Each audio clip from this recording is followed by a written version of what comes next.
Wrong seat. The silver-haired executive smirked, eyeing her penguin sweatshirt with disdain. The first-class cabin erupted in snickers as Catherine quietly turned another page of her book. Little did these Wall Street wolves know. She wasn't lost. She belonged here more than any of them. The woman they mocked on something they never would. The very airline carrying them through the clouds. Catherine Mitchell adjusted the burgundy leather headrest on her first-class seat aboard Atlantic Skyways Flight 207 from Chicago to New York. At 40, her auburn hair fell in soft waves around her face, framing features that needed no makeup to reveal their quiet beauty. She wore what she always preferred, comfort over fashion, a cozy gray sweatshirt adorned with a row of penguins, well-worn jeans, and simple flats. A small smile played on her lips as she opened her copy of Pride and Prejudice, a ritual she performed on every flight. The familiar words of Jane Austen soothed her anxiety about flying, a secret she kept even from Robert, her husband of 15 years. Catherine had boarded early, before the usual parade of business travelers. She preferred it that way, no fuss, no special treatment. Flight attendant Melissa had recognized her, of course, with a subtle nod and a quiet, "Welcome aboard, Mrs. Mitchell," spoken softly enough that only Catherine could hear. They had an understanding built over years of similar flights. Discretion was appreciated. Privacy, Catherine had reminded her, with a gentle smile, when they first met 5 years ago. Just treat me like any other passenger. And Melissa, true to her professionalism, always did. The rest of the first-class cabin began to fill. Men in tailored suits, women in designer attire. The usual crowd of executives, lawyers, and Wall Street types who traveled the Chicago-New York corridor like it was a daily commute. Their conversations drifted around Catherine, fragments of million-dollar deals, golf handicaps, and summer homes in the Hamptons. Catherine turned another page, content in her bubble of Regency England. "Excuse me." A deep voice broke her concentration. "I believe you're my seat." Catherine looked up into the face of a silver-haired man, perhaps in his late 50s. His suit probably cost more than what most people earned in a month, and his Patek Philippe watch glinted under the cabin lights. "I don't think so," Catherine replied softly, reaching into her sweatshirt pocket for a boarding pass. 13A, that's what I have." The man glanced at her boarding pass with barely concealed contempt, then at his own. "My mistake," he said, not sounding apologetic in the slightest. 13B, I'm next to you." As he settled into his seat, Catherine couldn't help but notice the way his eyes darted over her attire, lingering on her sweatshirt with undisguised judgment. He shifted uncomfortably, as if afraid her casual clothing might somehow contaminate his bespoke suit. "Walter Kingsley," he introduced himself, extending a manicured hand. "Kingsley Financial. And you are?" "Catherine," she replied with a polite smile, accepting his handshake. No last name offered, no company affiliation. She'd learned long ago that anonymity was a gift. "First time in first class?" Walter asked, a smirk playing at the corners of his mouth. Catherine tilted her head slightly. "No, I fly quite regularly." "Well, it's just that most people dress for the experience," he said, gesturing to her attire. "You know, out of respect." Before Catherine could respond, a younger businessman across the aisle snorted quietly. His eyes met Walter's, and something unspoken passed between them. Male camaraderie built on shared disdain. "Some people just get lucky with upgrades," the younger man said, loud enough for Catherine to hear. "I've seen it happen. The airlines are practically giving away first class these days." Catherine simply smiled, turning back to her book. Her mother had taught her the grace of silence in the face of rudeness. Besides, she had Mr. Darcy's latest misadventure to attend to, far more interesting than the limited imaginations of men like Walter Kingsley. The flight was scheduled as a short one, just under 2 hours if the weather held. Catherine had chosen this particular flight because she knew the pilot, Captain Reynolds, was one of their best. Robert trusted him implicitly, and in matters of aviation, Catherine always deferred to her husband's judgment. Today had been a rare opportunity, a chance to fly home alone after visiting her sister in Chicago, a trip that had been long overdue. Robert had stayed in New York, caught in the endless meetings that came with running Atlantic Skyways. Just take the company plane, he'd suggested, but Catherine had refused. There was something about traveling anonymously that she cherished, the freedom to be herself without the weight of the Mitchell name. As the last passengers boarded, Catherine caught fragments of conversation from the three businessmen seated behind her. "Can you believe what's happening with Atlantic Skyway's stock?" one of them said. "Up 17% this quarter. Robert Mitchell knows what he's doing. When he bought that failing airline, everyone thought he was crazy. The man's a genius. I'd give anything for a meeting with him." Catherine smiled into her book. If only they knew. The seatbelt sign dinged off, and Catherine remained immersed in her book as the cabin around her buzzed with activity. Across the aisle, a group of 4 executives had formed an impromptu meeting, discussing quarterly projections and market predictions with the confidence of men accustomed to being right. "What do you do, Catherine?" Walter asked, closing his laptop momentarily. His tone suggested it was a question born more of boredom than genuine interest. "I'm in philanthropy," she answered, marking her page. It wasn't a lie. She did oversee the Mitchell Foundation's charitable activities, but it wasn't the whole truth either. "Ah," Walter replied, his interest visibly waning. "One of those nonprofits, saving the whales, feeding the poor." His dismissive wave encompassed apparently all worthy causes in one gesture. "Something like that," Catherine said with a smile. "Though the penguins are my particular favorite." She pointed to her sweatshirt. The man across the aisle, who had introduced himself earlier to Walter as James Peterson of Goldman Sachs, leaned in. "Sounds like a hobby more than a career."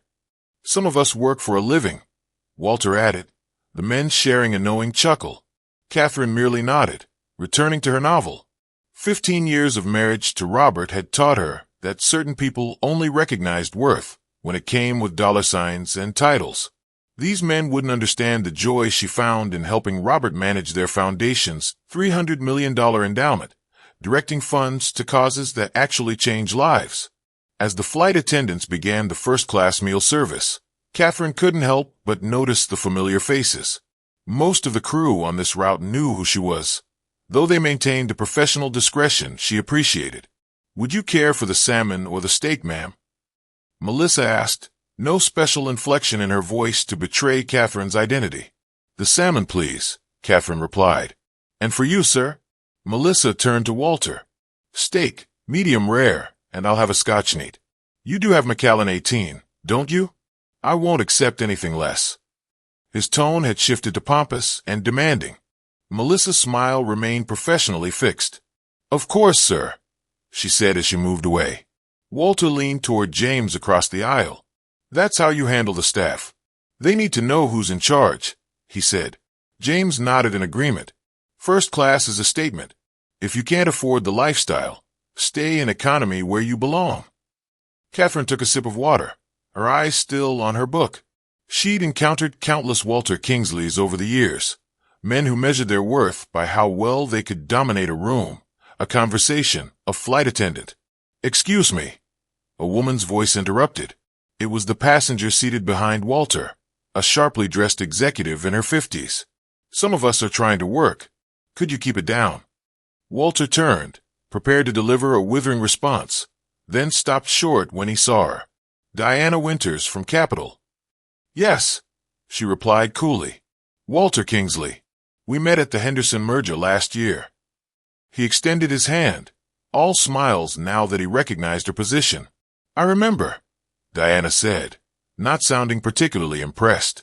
Her eyes drifted to Catherine, taking in the sweatshirt and casual demeanor with obvious puzzlement. "Forgive me, but aren't you?" Catherine gave an almost imperceptible shake of her head. Diana caught it, her eyes widening slightly before a knowing smile crossed her face. "Never mind," Diana finished, settling back in her seat. Walter glanced between them, suspicion etched on his features. "You two know each other?" "Not exactly," Catherine replied, returning to her book. The meal service continued. Walter made a show of sending his steak back, claiming it was overcooked while loudly explaining to James how a proper steak should be prepared. Catherine ate quietly, enjoying the salmon and ignoring the increasingly obnoxious conversation beside her. "So tell me, Catherine," Walter said, cutting into his second steak, How does someone in philanthropy afford first class? Boyfriend? Husband? Or did you just get lucky with an upgrade? Before she could answer, the plane shuddered slightly, hitting a patch of turbulence. The seatbelt sign dinged on. Ladies and gentlemen, this is Captain Reynolds. We're experiencing some light turbulence. Please return to your seats and fasten your seatbelts. Catherine set her book aside, suddenly gripping the armrests. This was the part of flying she hated, the reminder that they were suspended 35,000 feet above solid ground, at the mercy of physics and weather. Afraid of flying? Walter asked, noticing her white knuckles. A little, she admitted. Shouldn't have splurged on first class then, he remarked. Economy would have been just as turbulent, but cheaper. Behind them, the executive named Diana Winters cleared her throat loudly, clearly overhearing Walter's comment and disapproving. Catherine just breathed deeply, focusing on the techniques her therapist had taught her for managing flight anxiety. The plane settled, and Melissa approached. "Can I get you anything, ma'am?" she asked, genuine concern in her eyes. "Just some tea, please. Chamomile, if you have it." Right away, Melissa moved efficiently, returning moments later with a steaming cup. "Thank you, Melissa," Catherine said gratefully. Walter's eyebrows rose. "On a first-name basis, with the flight attendants? You must fly this route often." Catherine simply nodded, sipping her tea. The conversation around her continued, but her mind drifted to Robert. He would be waiting at JFK. Despite her insistence that she could take a cab, the CEO of Atlantic Skyways can't have his wife taking cabs, he joked. It's bad for business. The turbulence had passed, leaving behind a smooth journey through clear skies. Catherine had returned to her book, finding solace in the familiar pages.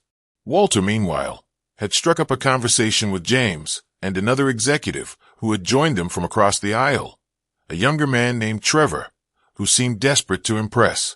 The Mitchell acquisition of Atlantic Skyways was genius, Trevor was saying, his voice carrying clearly to Catherine, taking a failing airline and making it the gold standard for luxury travel in just 5 years. Robert Mitchell is overrated, Walter replied dismissively. He got lucky with timing and market conditions. Anyone with his inheritance could have done the same. Catherine's fingers tightened almost imperceptibly on her book. Robert had built Atlantic Skyways from near bankruptcy to industry leader through sheer determination and innovation. His inheritance had been modest, just enough to give him a start. The rest was 18-hour days, brilliant strategy, and a genuine desire to transform air travel. "I don't know," James countered. "I heard he answers customer emails personally. Who does that at his level?" "PR stunt," Walter scoffed.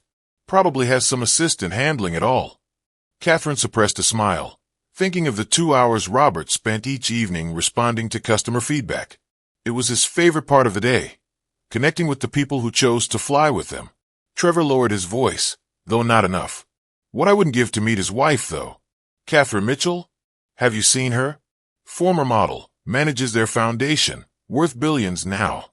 Married the golden ticket." Walter chuckled. "Smart woman." "Actually," James corrected, "she had her own money, a fashion design business or something, before they met. Sold it for millions." Catherine kept her eyes fixed on her book, though she'd stopped reading. Her small clothing line, started straight out of design school, had been successful enough, but hardly millions. She'd sold it to focus on the foundation, a decision she'd never regretted. Still, Walter insisted, "You don't get to that level without connections. Merit only gets you so far. The rest is who you know, who your parents know, or who you marry." The conversation shifted as Melissa approached with fresh drinks for the men. Catherine couldn't help but notice how Walter's tone changed, becoming overfamiliar, almost condescending. "Tell me, sweetheart," he said to Melissa, "how long have you been with Atlantic? Ever meet the big boss?" Melissa maintained her professional demeanor. 8 years, sir, and company policy doesn't allow us to discuss." "Come on," Walter pressed. "Mitchell must fly his own airline sometimes. What's he like? Demanding? One of those entitled rich guys?" "I really couldn't say, sir." Melissa's eyes flickered briefly toward Catherine, then away. "I bet his wife's a piece of work, too." Trevor added. Those trophy wives always are. Probably complains if her champagne isn't the right temperature. Catherine set her book down gently. Excuse me, she said, rising from her seat. I need to use the restroom. As she moved past Walter, he made no effort to stand or make way for her, forcing her to squeeze awkwardly past his knees. She could feel their eyes on her as she walked toward the front of the cabin, hear the muffled laughter as she moved past. In the small bathroom, Catherine splashed cold water on her face. Normally, their ignorant comments wouldn't bother her. She'd heard far worse over the years. But today, after a week of missing Robert, dealing with her sister's health scare, and the stress of flying, her patience was wearing thin.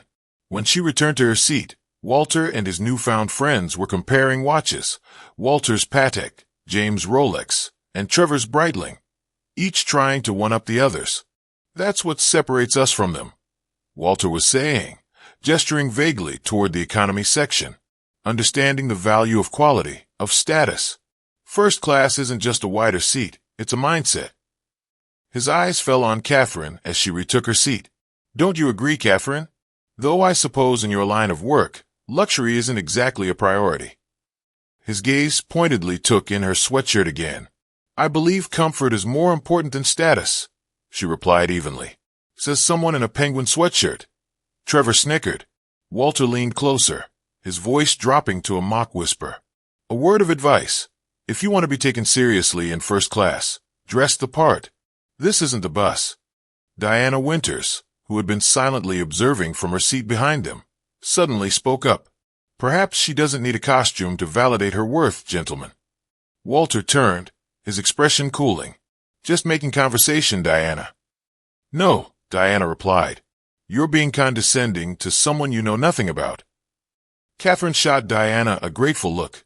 The older woman nodded slightly, then returned to her work. Walter seemed ready to respond when the captain's voice came over the intercom. Ladies and gentlemen, this is Captain Reynolds speaking. We're beginning our initial descent into New York. We've been notified of a slight delay at JFK, so we'll be entering a holding pattern for approximately 20 minutes. Flight attendants, please prepare the cabin for landing. Catherine's hand instinctively went to her phone. 20 minutes meant Robert would be waiting longer. She sent him a quick text, minor delay. Don't wait if you need to get back to the office. His response came seconds later. Nothing more important than picking up my wife. See you soon, love. The simple message brought a smile to her face, reminding her why none of this mattered, not Walter's judgments, not the snickers, not the assumptions. In 20 minutes, she'd be with the one person who had never cared what she wore, only who she was. The plane circled lazily above the sprawling metropolis of New York City, caught in the holding pattern that was all too familiar to frequent flyers. Below them, the iconic skyline stretched out like a miniature model, the afternoon sun glinting off glass and steel. They need to fix these delays, Walter complained, checking his Patek Philippe for the third time in as many minutes. Time is money, and Mitchell is wasting both. I'm sure Robert Mitchell isn't personally responsible for JFK's air traffic, Catherine remarked, unable to stop herself. Walter raised an eyebrow. First name basis with the CEO? What are you, a stalker fan? Trevor and James chuckled, clearly enjoying Catherine's discomfort.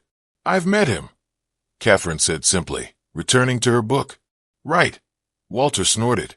And I've had tea with the Queen. Diana Winters leaned forward again. Gentlemen, your conversation is not only unprofessional but embarrassingly uninformed. Walter twisted in his seat, irritation crossing his features. What's your problem, Diana? Defending the help now. The help, Diana repeated, her voice dangerously calm. Is that how you view everyone who doesn't fit your narrow definition of success? Before Walter could respond, Melissa approached their row, her professional smile firmly in place, though her eyes betrayed fatigue. We'll be landing shortly, folks. Mr. Kingsley, there's a message for you from the ground staff. She handed Walter a folded piece of paper. He opened it, scanned the contents, and his expression shifted from annoyance to something approaching reverence. Robert Mitchell wants to meet me at the terminal, he said, his voice rising with excitement. Me specifically? Catherine's eyes widened slightly. Robert hadn't mentioned meeting any passengers. Yes, sir, Melissa confirmed. He's requested meetings with several passengers upon arrival. Walter turned to James and Trevor, his earlier arrogance magnified tenfold. Gentlemen, this is how it happens. The right connections, the right impression. He must have heard my name, known my reputation. How? James asked, visibly jealous. We've just been sitting here. Walter tapped his temple. It's about being visible, being known. Mitchell clearly recognizes talent when he sees it. Catherine bit her lip to prevent herself from laughing outright. The men's excitement was almost childlike, pining and adjusting their ties at the prospect of meeting her husband. The plane began its final descent, the familiar sensation of pressure building in Catherine's ears. She swallowed hard, gripping the armrests again as her anxiety flared. Flying had never come easily to her, an irony not lost on her given her husband's profession. Seriously, what is with you? Walter asked, noticing her white knuckles. It's just landing. Some people have fears, Walter. Diana interjected coolly. Just as some people have manners, apparently. Walter shot her an annoyed glance, but said nothing more as the plane touched down with a gentle bump, rolling smoothly along the runway. Ladies and gentlemen, welcome to John F. Kennedy International Airport. Local time is 4:15 p.m., and the temperature is a pleasant 72 degrees. On behalf of Captain Reynolds and the entire crew, thank you for flying Atlantic Skyways today. The announcement continued as the plane taxied toward the gate. Catherine felt the familiar relief wash over her. Another safe landing, another fear conquered, at least until the next flight. As the seatbelt sign dinged off, the cabin erupted into activity. Walter and his new friends were particularly eager, gathering their belongings with unusual haste. Don't want to keep Mitchell waiting, Walter explained, straightening his tie. First impressions and all that. Of course, Catherine replied, taking her time. She knew Robert would wait. The plane docked at the gate, and the door opened with a hydraulic hiss. First-class passengers were invited to disembark. Catherine held back, letting Walter and the others rush ahead, their excitement palpable. As she stepped into the jet bridge, Melissa pulled her aside gently. Mrs. Mitchell, your husband is waiting in the VIP lounge. He asked me to escort you. Thank you, Melissa, but I think I'll go the regular way today. Catherine smiled, a mischievous glint in her eye. I believe a certain group of gentlemen are about to learn an important lesson. Melissa's professional composure cracked slightly, a genuine smile breaking through. I believe they are, ma'am. Catherine walked slowly through the terminal, deliberately staying within eyesight of Walter and his group. They had gathered near the exit gate, clearly looking for someone important, straightening their suits and checking their appearances. Then she saw him, Robert Mitchell, her husband of 15 years, standing tall in a simple navy suit, no tie, his silver-streaked dark hair slightly tousled. At 45, he still had the same effect on her as the day they met. He was scanning the crowd, looking for her. Their eyes met, and his face lit up with a smile that never failed to warm her heart. As she walked toward him, she noticed Walter and the others watching, clearly wondering who this newcomer was and whether this was the Robert Mitchell they were expecting. Catherine reached Robert, stepping into his warm embrace, feeling the familiar comfort of his arms around her. Hello, love, he murmured into her hair. How was your flight? Enlightening, she replied, turning slightly so she could see Walter's face. The realization was dawning on him, his expression morphing from confusion to shock as he connected the dots. The woman in the penguin sweatshirt, the casual confidence, the first-name reference to Robert Mitchell. Robert kept his arm around Catherine's waist as he looked over at the gaping executives. Gentlemen, he said pleasantly, I understand you've had the pleasure of my wife's company during your flight. Walter Kingsley's face had drained of all color, his mouth opening and closing like a fish out of water. Beside him, Trevor and James stood frozen, their expressions caught between horror and disbelief. Your wife, Walter finally managed, his voice barely above a whisper. Catherine Mitchell, Robert confirmed, his tone pleasant but his eyes hard as steel. I believe you've been sharing her company for the past 2 hours. Catherine watched the realization ripple through them, the mental calculations, the retracing of every word they had spoken during the flight, every dismissive glance, every condescending remark. "Mrs. Mitchell," Trevor stammered. We had no idea. Your sweatshirt, I mean." "My favorite," Catherine interjected calmly. "A gift from my husband." She gently touched the row of embroidered penguins. Comfort over pretense. As Diana Winters approached, extending her hand to Robert, she said, "Diana Winters, Frost Capital. Your wife handled herself with remarkable grace today, Robert. You should be proud." "I always am," Robert replied, shaking her hand warmly. "Good to see you again, Diana. How's Edward recovering?" "Well from the surgery. Thank you for asking, and for the flowers." Walter seemed to be recalibrating, his business instincts kicking in despite his mortification. He thrust his hand forward. "Walter Kingsley, sir. Kingsley Financial. It's an honor to meet you. Your wife and I were just having a fascinating discussion about first-class travel."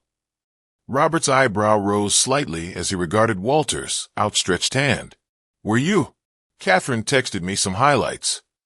He didn't accept the handshake, instead checking his watch. "Gentlemen, if you'll excuse us, I've arranged a private car for my wife." "Of course," James said quickly, pulling Walter back slightly. "Again, Mrs. Mitchell, please accept our apologies for any misunderstandings." Catherine simply nodded, her arm linked through Robert's as they turned to leave. A few steps away, she paused and looked back. "Mr. Kingsley," she called softly. Walter's head snapped up, hope flashing briefly across his features, perhaps a chance at redemption. "Your watch is beautiful, but it's running 3 minutes fast."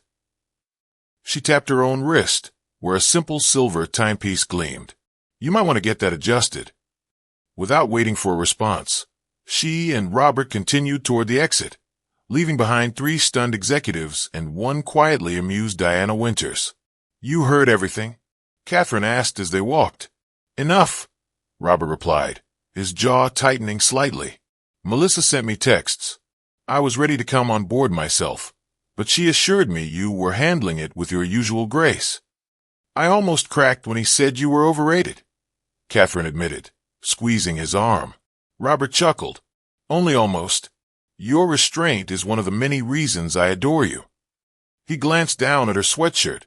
"Though your fashion sense remains questionable." Catherine laughed, the tension of the flight finally dissolving. "Says the man who bought me this masterpiece." "And you wear it more than anything else in your wardrobe," he teased. They reached the exit, where Philip, their driver for over a decade, waited beside a sleek black car. He smiled warmly at Catherine, opening the door for her. "Welcome home, Mrs. Mitchell. Good flight." "Educational, Phil," Catherine replied. "Very educational," Robert added as they settled into the back seat. Catherine finally felt the weight of the day lift from her shoulders. Robert took her hand, his thumb gently caressing her palm. "I was thinking," he said casually, "about Walter Kingsley." Catherine groaned. "Must we?